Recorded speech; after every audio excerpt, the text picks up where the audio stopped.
بسم اللہ الرحمن الرحیم۔ السلام علیکم۔ دی ٹائم ٹریول سیریز کی چھٹی قسط میں آپ سب کو خوش آمدید کہ جہاں آج ہم اپنی ٹائم مشین میں بیٹھ کر وقت میں ایک بار پھر سے پیچھے جانے والے ہیں، آج سے 3000 سال پہلے کے یروشلم میں، کہ جہاں ایک نبی بادشاہ حضرت سلیمان علیہ السلام اپنی حکومت کر رہے ہیں۔ پچھلی قسط میں ٹائم ٹریول کر کے ہم نے ان کا وہ عظیم الشان تخت دیکھا تھا اور ان کے وہ گھوڑے بھی دیکھے تھے کہ جن کی خوبصورتی میں سلیمان علیہ السلام کھو کر رہ گئے تھے۔ وہ خوبصورت اور دلکش گھوڑے کہ جو کسی قسم کے سبز پردے کے پیچھے سے نکل کر سلیمان علیہ السلام کے سامنے آ گئے تھے۔ لیکن اگر آپ سوچ رہے ہوں کہ یہ کیسی ماورائی قسم کی باتیں ہیں، ماڈرن سائنس میں تو ایسی کسی بھی چیز کے کوئی ثبوت نہیں ملتے، تو تھوڑا ویٹ کریں، کیونکہ آج کی ایپیسوڈ میں میں آپ کو کچھ ایسی باتیں بھی بتانے والا ہوں کہ جنہوں نے آپ کو اس سے بھی زیادہ حیران کر کے رکھ دینا ہے۔ لیکن میں وعدہ کرتا ہوں کہ یہ تمام باتیں انشاءاللہ سچ ہوں گی، کیونکہ یہ سب کی سب باتیں قرآن و حدیث میں موجود ہیں۔ بس فرق صرف اتنا ہے کہ آج سے پہلے انہیں کبھی اس طرح سے دیکھا نہیں گیا تھا۔ تو چلیں آئیں پھر چلتے ہیں ہم آج سے 3000 سال پہلے کے یروشلم میں۔ حضرت سلیمان علیہ السلام کی بادشاہی کا زمانہ، 3000 سال پہلے کا وقت، یروشلم۔ آج یروشلم میں ہمارا دوسرا وزٹ ہے کہ جہاں آج ہم حضرت سلیمان علیہ السلام کی بادشاہی کے 3 عجیب شاہکار دیکھنے والے ہیں، اور ان تینوں شاہکاروں کا ذکر قرآن پاک میں نام لے کر کیا گیا ہے۔ سورہ سبا کی آیت نمبر 12 اور نمبر 13 کہ ہم نے ہوا کو سلیمان کے لیے مسخر کر دیا، اور ان کی صبح کی منزل 1 مہینے کے فاصلے پر ہوتی تھی، اور پھر شام کی منزل بھی 1 ہی مہینے کے فاصلے پر، اور ہم نے ان کے لیے تانبے کا ایک چشمہ بہا دیا، اور ان کے رب کے حکم سے بعض جنات ان کی ماتحتی میں کام کیا کرتے تھے، اور ان میں سے جو بھی ہمارے حکم سے سرتابی کرے تو ہم اسے ایک بھڑکتی ہوئی آگ کے عذاب کا ذائقہ چکھائیں گے، اور جو کچھ سلیمان چاہتے جنات اسے تیار کر دیتے، مثلاً قلعے اور مجسمے اور تالابوں کے برابر کے بڑے بڑے پیالے اور چولہوں پر جمی ہوئی مضبوط دیگیں۔ تو اے آل داؤد، اس کے شکریہ میں نیک اعمال کرو، اور کم ہی میرے بندے ہیں کہ جو شکر گزار ہوتے ہیں۔ آپ نے ان آیات کو غور سے سنا؟ اگر ہاں تو آپ نے 3 انتہائی ایکسٹرا آرڈینری چیزیں نوٹس کی ہوں گی۔ پہلی چیز کہ ہوا پر کنٹرول۔ حضرت سلیمان علیہ السلام کو ہوا کے اوپر کنٹرول دے دیا گیا تھا، اور جب پچھلی قسط میں یروشلم میں ہمارا پہلا وزٹ ہوا تھا، تب ہم نے ہوا کے متعلق بہت ڈیٹیل کے ساتھ ڈسکس بھی کیا تھا کہ کیسے سلیمان علیہ السلام 1 مہینے کے ڈسٹنس پر صبح اور پھر 1 ہی مہینے کے ڈسٹنس پر شام کو سفر کیا کرتے تھے، اور کیسے ہوا ان کے تخت کو ایک اونچی جگہ کے اوپر سے لفٹ کر لیا کرتی تھی۔ اور آج کی اسپیشل ایپیسوڈ میں ہم ان باقی 2 ایکسٹرا آرڈینری چیزوں کے متعلق ڈسکس کریں گے کہ جو اس حیرت انگیز آیت کے اندر موجود ہیں، اور وہ ہے تانبے کے اوپر کنٹرول، کہ جہاں سلیمان علیہ السلام کے لیے تانبے کا ایک چشمہ بہا دیا گیا تھا، اور جنات کے اوپر کنٹرول، کہ کیسے جنات حضرت سلیمان علیہ السلام کے لیے کنسٹرکشنز کیا کرتے تھے۔ وہ قلعے کیسے تھے کہ جو جنات بناتے تھے، وہ دیگیں کیسی تھیں، وہ مجسمے اور تالاب کیسے تھے کہ جنہیں جنات نے ڈیزائن کیا تھا۔ اور پچھلی قسط میں نے آپ کو بتایا بھی تھا کہ یہ مجسمے والی بات بہت اہم ہے، میں اس پر دوبارہ واپس بھی آؤں گا، اور انشاءاللہ آج میں یہ مجسمے والی بات ضرور ڈسکس کروں گا۔ لیکن اگر ٹائم بچا تو آج کی قسط کے آخر میں آپ کو سلیمان علیہ السلام کے متعلق ایک اور بڑی ہی عجیب بات بھی بتاؤں گا کہ جو سورہ صاد میں بیان کی گئی ہے، کہ ہم نے آزمائش کے لیے ان کے تخت پر ایک جسم ڈال دیا۔ اور ٹرسٹ می کہ اس آیت کے حوالے سے جو کچھ بھی میں آپ کو بتانے والا ہوں وہ سن کر آپ حیران رہ جائیں گے۔ تو چلیں آئیں چلتے ہیں ہم حضرت سلیمان علیہ السلام کے قلعے میں، کہ جہاں ہم تانبے اور ہوا کے اوپر ان کے کنٹرول کو دیکھنے والے ہیں۔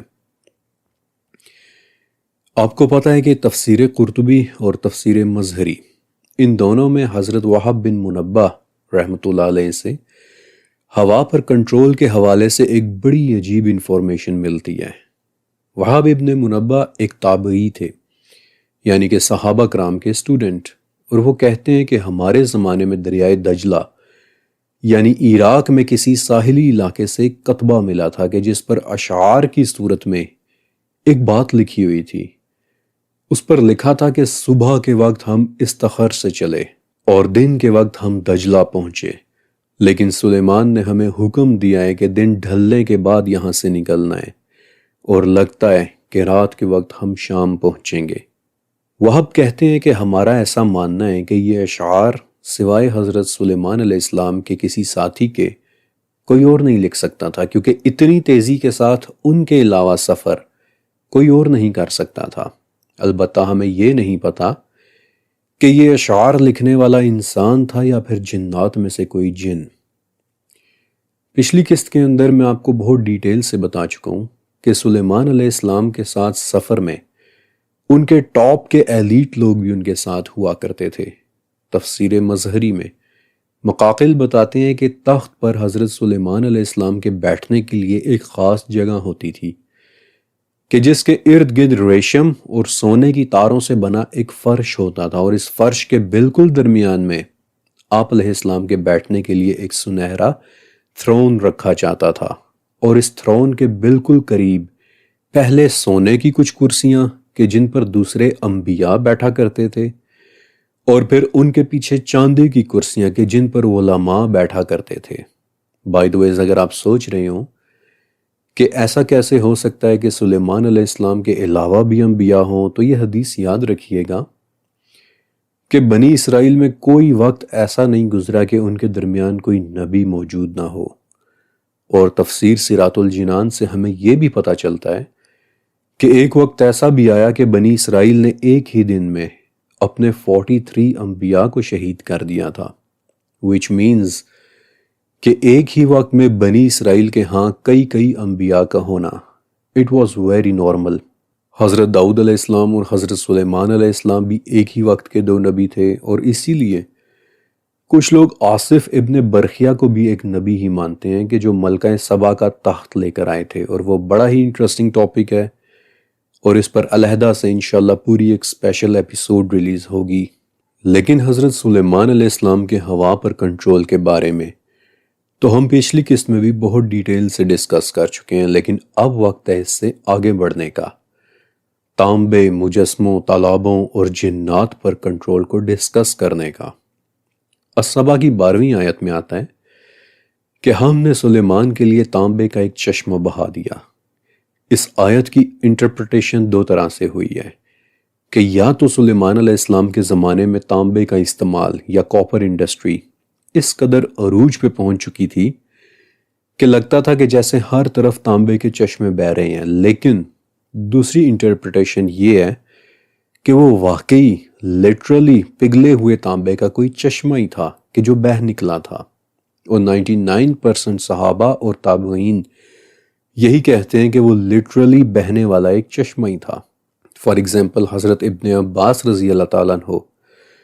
وہ کہتے ہیں کہ یہ چشمہ پگھلے ہوئے تانبے کا تھا، اور یہ یمن میں کہیں سے بہنا شروع ہوا تھا، اور اپنے اوریجن سے لے کر یہ چشمہ وہاں تک بہہ رہا تھا کہ جتنا فاصلہ 3 دن اور 3 رات کا سفر ہوتا ہے، یعنی تقریباً 96 کلومیٹرز،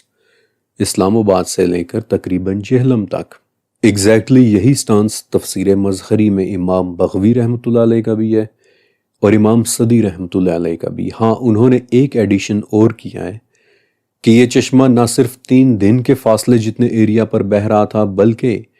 یہ بہتا بھی ٹوٹل 3 دن کے لیے رہا تھا، تاکہ ان دنوں میں سلیمان علیہ السلام جس کام کو جس وقت چاہیں اس کے لیے انہیں انتظار نہ کرنا پڑے، اور انہیں پگھلا ہوا تانبا آسانی سے مل جائے۔ اور ابھی میں آپ کو بتاتا بھی ہوں کہ تانبا ہی کیوں بہایا گیا تھا۔ دیکھیے، تانبا ایک نیچرل کیمیکل ایلیمنٹ ہے کہ جس کا ایٹامک نمبر ہے 29،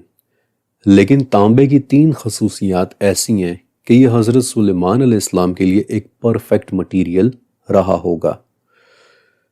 تانبے کی پہلی خاصیت کہ تانبا انرجی اور ٹیمپریچر کا بہترین کنڈکٹر ہوتا ہے۔ اس میں سے بہت آسانی کے ساتھ بجلی، انرجی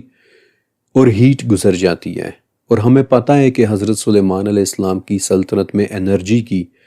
کوئی ان ناؤن فارم بہت بڑے اسکیل پر استعمال ہو رہی تھی۔ اور اس کی دوسری خاصیت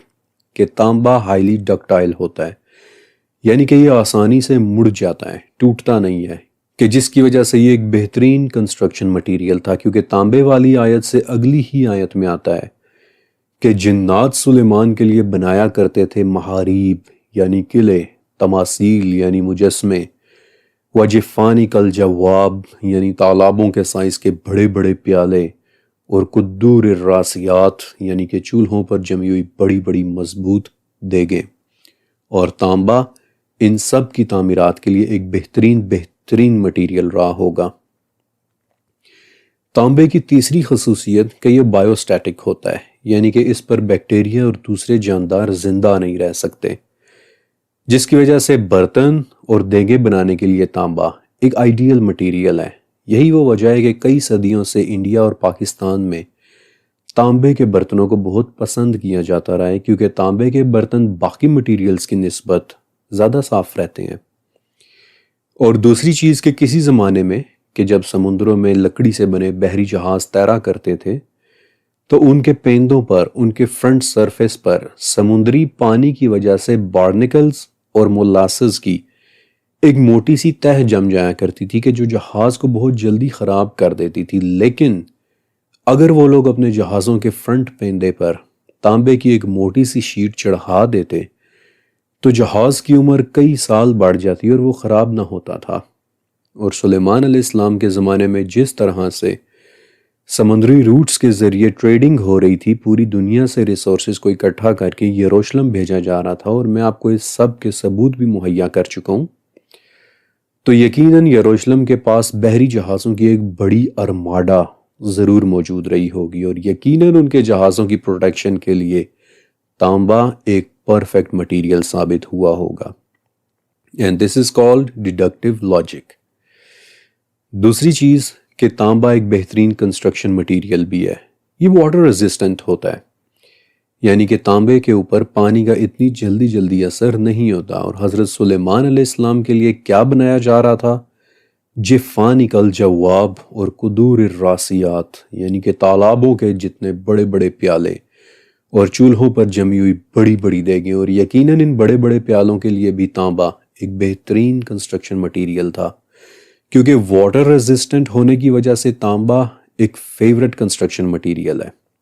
سینکڑوں سال سے چھتیں اور ڈومز اور پانی کے پائپس اور پانی کے پرنالے تانبے سے ہی بنائے چلے جاتے آ رہے ہیں۔ اور اگر آپ ہیکل سلیمانی یعنی کہ دی ٹیمپل آف سولومن کا اوریجنل ڈیزائن دیکھیں، یعنی کہ وہ بلیو پرنٹس کے جو اہل کتاب کے پاس صدیوں سے موجود ہیں، تو آپ دیکھیں گے کہ ہیکل کے صحن کے بالکل بیچوں بیچ پانی کا ایک بہت بڑا برتن رکھا ہوتا تھا کہ جسے وہ لوگ مولٹن سی کہتے ہیں، پگھلا ہوا سمندر۔ اور یہ بڑا سا برتن بنی اسرائیل کے 12 قبیلوں کی نسبت سے 12 بیلوں کی پشت کے اوپر رکھا ہوتا تھا، 12 بیلوں کے مجسموں کی پشت کے اوپر۔ اور اس بڑے سے برتن میں ہیکل میں رہنے والے علماء وضو کیا کرتے تھے۔ اب اہل کتاب کے بلیو پرنٹس کے مطابق مولٹن سی والا برتن صرف ایک تھا، لیکن قرآن پاک کے مطابق یہ جفانک الجواب ایک سے زیادہ تھے، کیونکہ جواب جابیہ کا پلورل ہے، اور جابیہ ایک ایسی چیز، ایک ایسے ہوز یا ایک ایسے بڑے برتن کو کہتے ہیں کہ جو رننگ واٹر کو پاس کر رہا ہو، یعنی کہ ان میں پانی آ بھی رہا تھا اور ان میں سے پانی نکل بھی رہا تھا۔ اور یقیناً ان بڑے بڑے پیالوں کو بنانے کے لیے تانبا ایک آئیڈیل مٹیریل ہوتا ہوگا۔ اچھا، اب ایک ایڈیشنل انفارمیشن کہ یہ بڑے بڑے برتن ہر وقت پانی سے بھرے رہا کرتے تھے، اور یہ اتنے بڑے ہوتے تھے کہ ان کے اوپر سے ان میں پانی ڈالنا ممکن نہیں ہوتا تھا۔ اس لیے ایگزیکٹلی ان برتنوں کو بھرنے کا میکانزم کیا تھا یہ تو ابھی تک کلیئر نہیں ہو سکا، لیکن اس بارے میں میری ایک بڑی دلچسپ اور پرسنل تھیوری بھی ہے کہ جو ابھی میں آپ کے ساتھ شیئر بھی کروں گا۔ چوتھی چیز یہ کہ تانبا بیسیکلی ایک نیٹیو میٹل ہے، نیٹیو میٹلز یعنی کہ وہ دھاتیں، وہ میٹلز کہ جو زمین سے اپنی اوریجنل حالت میں نکلتے ہیں بغیر کسی ملاوٹ کے، اور اسی لیے تانبا وہ میٹل ہے کہ جس کا استعمال ایون کے لوہے سے بھی زیادہ پرانا ہے۔ تقریباً 10,000 سال سے انسان تانبے کو زمین سے اس کی اوریجنل سٹیٹ میں نکال کر استعمال کر رہا ہے، اور یہ زمین سے بالکل ایسے ہی نکلتا ہے کہ جیسا کہ ہمیں نظر آتا ہے، پنکش ریڈش اورنج کلر میں، بہت خوبصورت دھات۔ یہ کلر ٹون میں نے آپ کو جان بوجھ کر بتائی ہے، اور ابھی آپ دیکھ بھی لیں گے کہ کیوں۔ وہ لٹرلی تانبے کا ایک چشمہ ہی تھا کہ جو حضرت سلیمان علیہ السلام کے لیے بہا دیا گیا تھا۔ دیکھیے، تانبے کا چشمہ بہنے کے لیے تانبے کا پگھلا ہوا ہونا ضروری ہے، اور تانبا پگھلتا ہے تقریباً 1150 ڈگری سینٹی گریڈ پر، اور ایگزیکٹلی یہی ٹمپریچر ہوتا ہے ایک آتش فشاں پہاڑ کا۔ لہٰذا ڈیڈکٹیو لاجک یہ کہتی ہے کہ بہت ممکن ہے کہ یمن میں کسی ایکٹیو والکینو یعنی کہ کسی آتش فشاں پہاڑ سے اللہ تعالیٰ نے سلیمان علیہ السلام کے لیے تانبے کا ایک چشمہ نکال دیا ہو کہ جس میں سے تانبا آتش فشاں کی 1200 ڈگری ٹمپریچر کی ہیٹ کی وجہ سے پگھل کر نیچرلی باہر نکل کر بہنے لگ گیا ہو، اور پھر لگاتار 3 دن تک بہتا رہا ہو۔ اور اپنی اسی تھیوری، اپنی اسی انڈرسٹینڈنگ کو سپورٹ کرنے کے لیے میں نے عربین پیننسولا کی جیولوجی کو بھی بہت توجہ سے اسٹڈی کیا، اور دیکھا کہ عربین پیننسولا کے ویسٹرن ہاف یعنی کہ مغربی حصے میں ایٹ لیسٹ 12 بڑے بڑے آتش فشاں پہاڑ ہیں کہ جنہیں حرات کہتے ہیں، اور ان کے نیچے بڑی بڑی لاوا فیلڈز موجود ہیں کہ جو بہت آسانی سے تانبے جیسے ایک نیٹیو میٹل کو پگھلا کر اسے ایک چشمے کی صورت میں باہر نکال دیں۔ تب سے لے کر آج تک تانبا one of the most favourite construction material ہے، اور تب سے لے کر آج تک تانبے کا استعمال بھی بہت زیادہ ہوتا رہا ہے، ایون کہ بجلی کی تاریں بھی۔ آپ کو پتہ ہے کہ 60s اور 70s میں کنسٹرکشن انڈسٹری نے کوشش کی کہ کسی طرح سے کاپر وائرز یعنی کہ تانبے سے بنی بجلی کی تاروں کو چھوڑ کر ایلومینیم وائرز پر سوئچ کر لیا جائے، لیکن ایلومینیم وائرز کی وجہ سے ہر دوسرے گھر میں آگ لگنا شروع ہو گئی، کہ جس سے انڈسٹری ایک بار پھر سے کاپر وائرز کے اوپر واپس آ گئی۔ بائی دی ویز محاریب کے متعلق تو میں آپ کو بتانا ہی بھول گیا، یہ لفظ اس آیت کے شروع میں ہی آتا ہے، یعملون لہ ما یشاء من محارب، یعنی جنات سلیمان کے لیے بناتے جیسا کہ وہ چاہتے تھے، مثلاً قلعے۔ اب ایک چھوٹا سا مسئلہ یہ ہے کہ یہاں پر پھر عربک ٹو اردو ٹرانسلیشن والا ایشو آ رہا ہے۔ محاریب کا اردو میں عموماً ترجمہ قلعے کیا گیا ہے، یعنی کہ فورٹس، جو بہت اچھا ترجمہ ہے، لیکن محارب انفیکٹ محراب کی پلورل ہے، اور ہمارے ہاں یعنی کہ پاکستان اور انڈیا میں محراب مسجد کی اس جگہ کو کہتے ہیں کہ جہاں امام صاحب کھڑے ہوتے ہیں، لیکن یہ والی محراب تو نبی کریم حضرت محمد صلی اللہ علیہ وآلہ وسلم کے بھی تقریباً 100 سال بعد بننا شروع ہوئی تھی، کیونکہ اس کے 2 ریزنز تھے۔ ایک تو یہ کہ جب خلیفہ مسجد میں آ کر امامت کروایا کرتے تو اکثر ان پر اساسینیشن اٹیمپٹس ہو جایا کرتی تھیں، یعنی کہ قاتلانہ حملے، تو ان حملوں سے بچنے کے لیے پھر مساجد میں محرابیں بنانے کا آغاز ہوا تاکہ امامت کراتے کسی خلیفہ کو کسی بھی قاتلانہ حملے سے محفوظ رکھا جائے، اور دوسرا یہ کہ اس طرح سے ایک صف اور بننے کی گنجائش بھی نکل آیا کرتی تھی۔ لہٰذا یہ محارب ہماری والی محراب نہیں ہے، بلکہ میں نے اس لفظ پر کافی محنت کی اور اس نتیجے پر پہنچا کہ محاریب کی قریب ترین ٹرانسلیشن فرینچ زبان کا ایک لفظ شتو ہوگی، یعنی کہ ایک ایسی بڑی عظیم اور خوبصورت عمارت کہ جس میں رہا بھی جا سکے، جس میں عبادت بھی ہو سکے، اور جس میں رہنے والا شخص ایک بہت اونچے سٹیٹس کا مالک بھی ہو، شتو۔ اور اسی لیے تفسیر معالم العرفان میں آتا ہے کہ یہ محارب محلات سے کم درجے کے عظیم الشان مکانات ہوتے تھے، ایگزیکٹلی ویسے ہی جیسے فرینچ زبان میں شتوز ہوتے ہیں۔ اور اگر آپ فرانس میں بھی بنے ہوئے پرانے شتوز کو دیکھیں تو ان کی چھتیں آپ کو تانبے سے ہی بنی ہوئی نظر آئیں گی، اور اسی لیے ان شتوز کی اکثر چھتیں آپ کو سبز ہوتی دکھائی دیں گی، کیونکہ وہ تانبے کی بنی ہوئی ہوتی ہیں، اور تانبا پانی کے ساتھ نہیں لیکن آکسیجن کے ساتھ ضرور ری ایکٹ کرتا ہے۔ اور میں دوبارہ اس ڈیٹیل میں نہیں جا رہا کہ یہ کیسے ری ایکٹ کرتا ہے، کیونکہ وہ سب میں یاجوج و ماجوج اور ذوالقرنین سیریز میں بتا چکا ہوں۔ کیونکہ ذوالقرنین نے بھی جب یاجوج و ماجوج والی دیوار بنائی تھی تو اس پر انہوں نے پگھلا ہوا تانبا ہی ڈالا تھا۔ لہٰذا آگے بڑھتے ہیں، کیونکہ اب باری ہے قدور الراسیات کو ایکسپلین کرنے کی، یعنی کہ وہ بڑی بڑی دیگیں کہ جو بڑے بڑے چولہوں پر پڑی ہوتی تھیں۔ اب یہ دیگیں بھی تانبے ہی کی ڈیزائن ہوئی ہوتی ہوں گی، اور اس کی وجہ بھی میں نے آپ کو بتائی تھی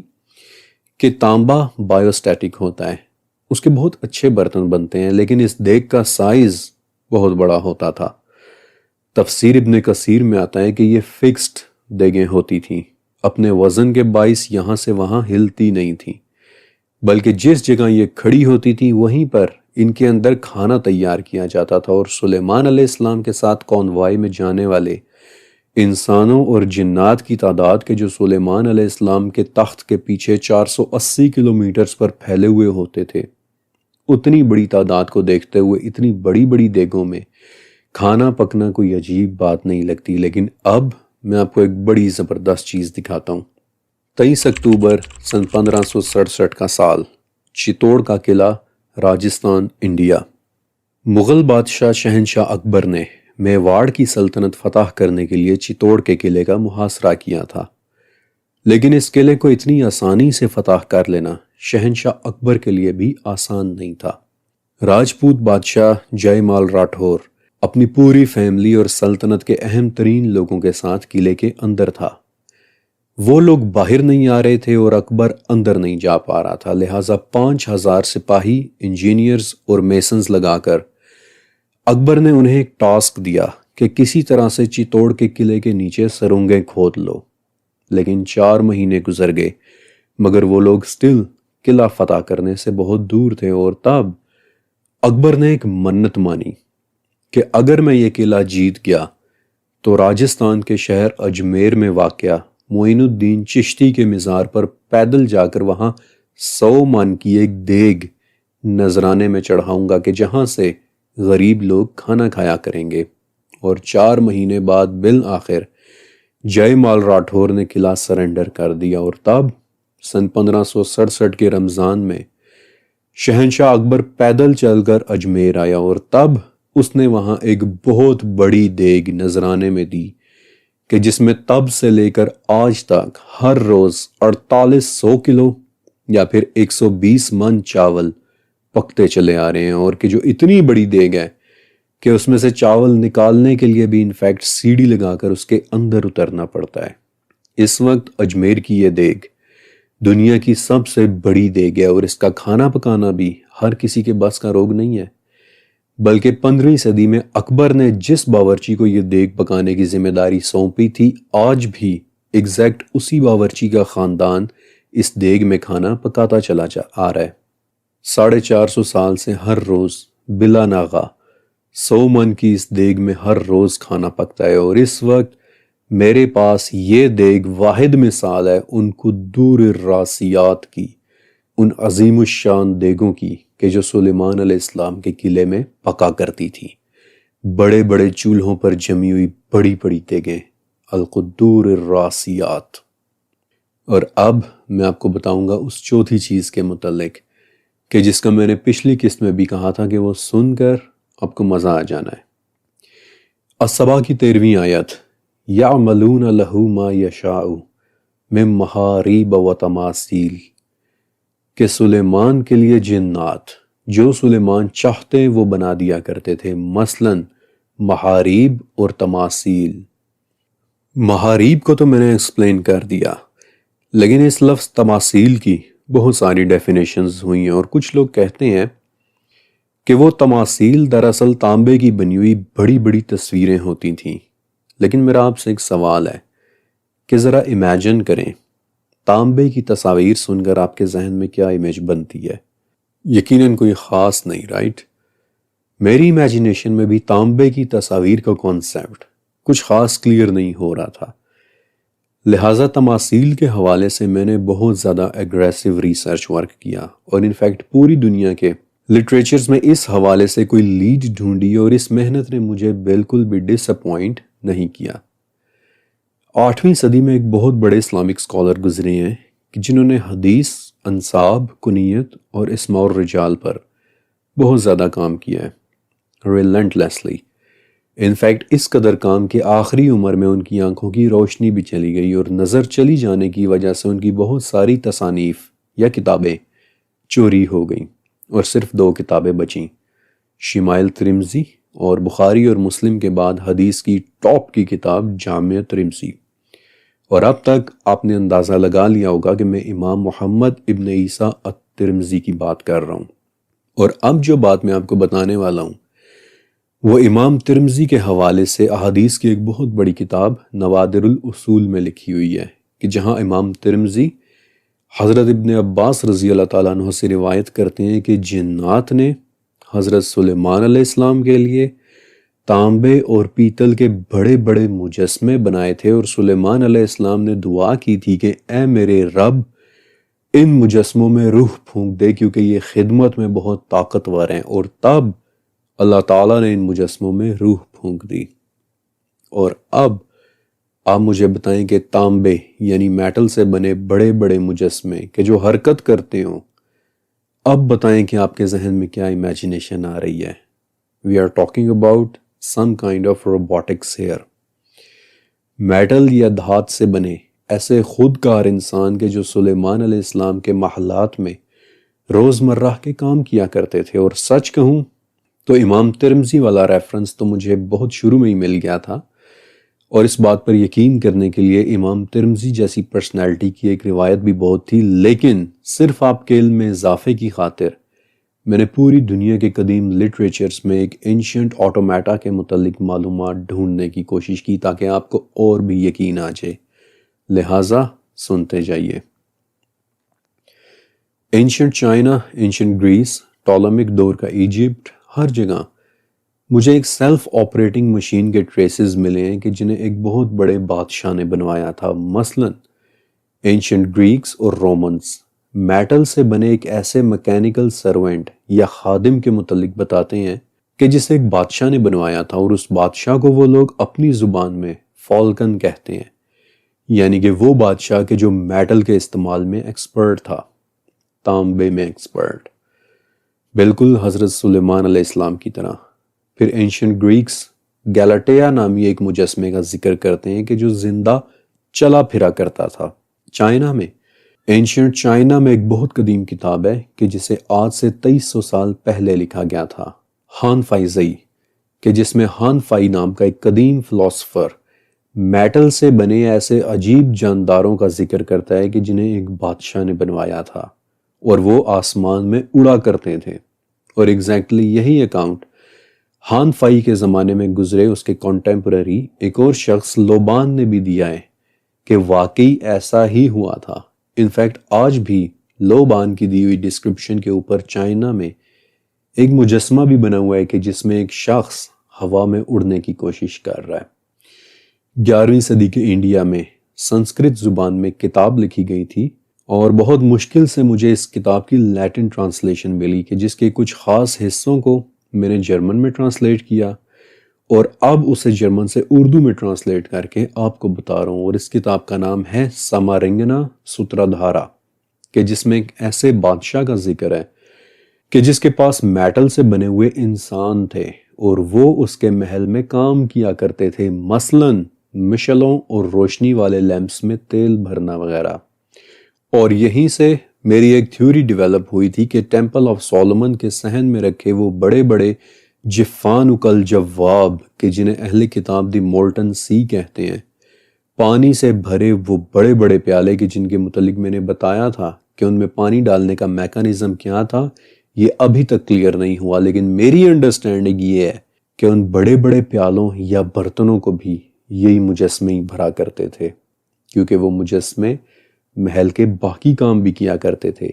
مثلاً مشعلیں جلانا وغیرہ۔ 11ویں صدی کے انڈیا میں ہی سنسکرت زبان میں ایک اور کتاب بھی لکھی گئی تھی، لوکا پنتی، same methodology, Sanskrit to Latin, Latin to German, اور پھر جرمن ٹو اردو، کہ جو آپ کی آسانی کے لیے میں خود کر رہا ہوں۔ اور اس کتاب میں اینشنٹ انڈینز بتاتے ہیں کہ ایک بادشاہ ایسا بھی گزرا ہے کہ جس کے پاس دھات سے بنی پوری ایک آرمی تھی کہ جو اس کی حفاظت کیا کرتی تھی.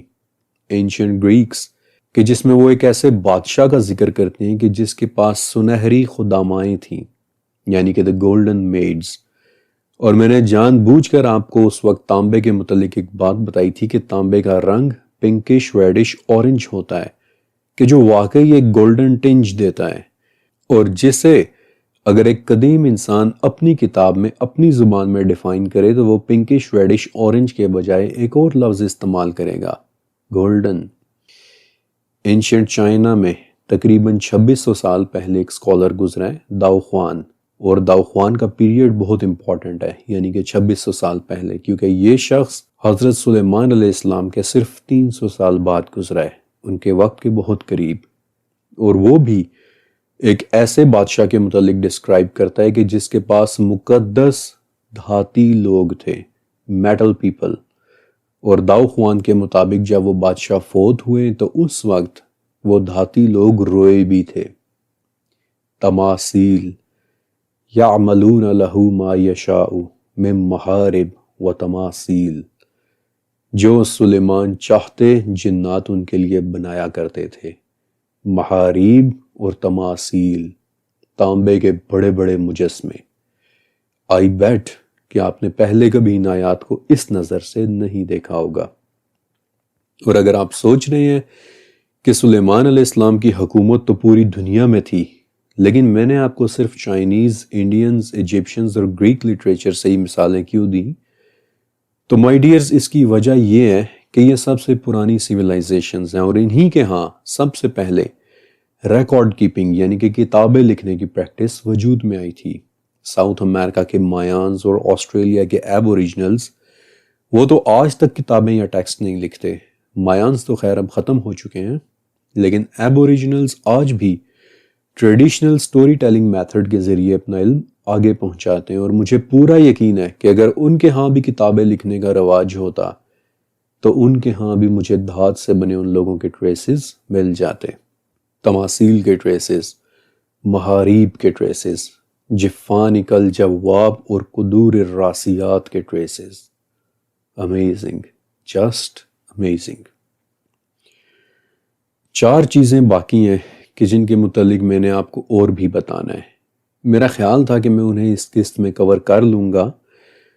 لیکن میں بھی اپنی لے میں بولتا چلا گیا اور مجھے بھی وقت کا اندازہ نہیں ہوا کہ آلموسٹ آدھا گھنٹہ ہو چکا ہے. اور وہ ٹاپکس اتنے دلچسپ ہیں، اتنے انٹرسٹنگ ہیں کہ انہیں بس جلدی جلدی بیان کر کے میں ان کے ساتھ زیادتی نہیں کرنا چاہتا، کیونکہ وہ 4 ٹاپکس ہیں ہی بڑے زبردست. ایک تو جنات کا حضرت سلیمان علیہ السلام کے کنٹرول میں ہونا، کہ وہ کیسے جنات تھے اور وہ ان کے لیے کیا کیا کام کیا کرتے تھے. دوسرا وہ جسم کہ جسے حضرت سلیمان علیہ السلام کے تخت پر آزمائش کے لیے ڈال دیا گیا تھا. اور تیسرا اس شخص کے متعلق کہ جو پلک جھپکنے سے پہلے ملکہ سبا کا تخت حضرت سلیمان علیہ السلام کے پاس لے آیا تھا، اور پھر حضرت سلیمان علیہ السلام کی حیرت انگیز وفات کا واقعہ کہ کیسے وہ کھڑے کھڑے فوت ہو گئے تھے، لیکن جنات کو ان کی وفات کا پتہ تک نہیں چلا اور وہ خاموشی سے ہیکل کی تعمیر کرتے رہے. اور آئی ایم شیور کہ آپ نے یہ واقعات پہلے بھی کئی مرتبہ سن رکھے ہوں گے، لیکن میں وعدہ کرتا ہوں کہ انشاءاللہ اس مرتبہ میں آپ کو یہ واقعات اس اینگل سے دکھانے والا ہوں کہ جس طرح سے آپ نے پہلے شاید کبھی سوچا بھی نہیں ہوگا. کیونکہ جو آپ دیکھ رہے ہیں یہ کوئی 1 یا 2 ہفتے کا یا 1 مہینے کا ریسرچ ورک نہیں ہے، بلکہ 44 تفاسیر، 44 تفاسیر اور دنیا بھر کے ہسٹوریکل ریکارڈز اور لٹریچر اور قدیم ٹیکسٹ کو پڑھنے کے بعد پھر ان میں سے بنائے گئے نوٹس پر کیا گیا ریسرچ ورک ہے کہ جسے میں نے تقریباً 20 سال میں تیار کیا ہے. اور اس ویڈیو کے آخر میں آپ سے صرف 3 چیزوں کی درخواست کرتا ہوں. پہلی یہ کہ میرے لیے دعا کر دیا کریں. میں خود کچھ بھی نہیں ہوں، میرے پاس آپ کو دینے کے لیے جو کچھ بھی ہے یہ سب اللہ تعالیٰ ہی کا دیا ہوا ہے. دوسری ریکویسٹ کہ یہ ویڈیوز، یہ آرٹ ورک، اسے میں اکیلا اور بہت محنت سے تیار کرتا ہوں، اس لیے پلیز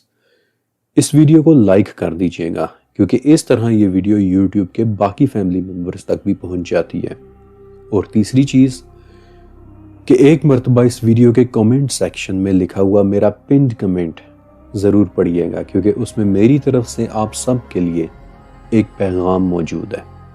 اللہ حافظ۔